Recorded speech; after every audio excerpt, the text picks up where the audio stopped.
So what we're going to be doing in this video is we're going to be making a ray tracer. So first we're going to, in the gizmos method, we're going to override it on Unity, and we're going to have we're going to draw a line between the origin and the result. So how we're going to get the result? So what we're going to do is we're going to have our direction ray, and it's going to intersect with some ground plane.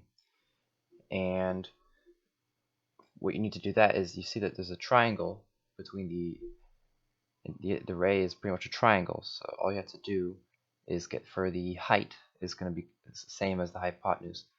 So if you figure out how tall your triangle is, you can figure out your hypotenuse by multiplying it by the distance it is away from the ground. And so what you get is this. It's amazing.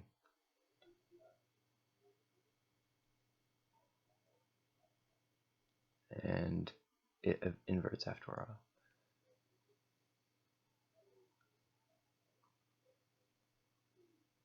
So what you can do is you can instead of just putting it on the x, you can also put it on the entire vector to make it work in 3 dimensions instead of just 2 dimensions.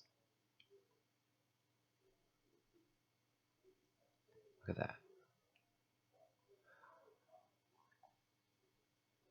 So now we're going to be making the camera. I'm going to be do a double nested for loop to get the UV coordinates, and I'm going to draw a line between the UV coordinates added to the camera position and the origin. And we've got something that looks sort of like a camera.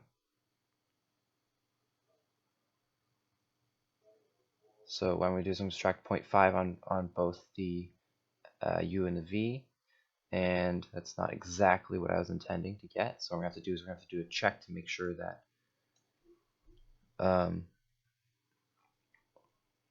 V is greater than 0. So our scalar is greater than 0, and then if it's smaller, that means it's probably negative. We just give it some really large number.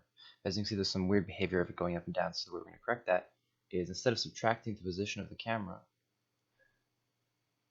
we're not going to do that, and we are going to instead add it to our intersection, so that if you move it around, it will stay consistent.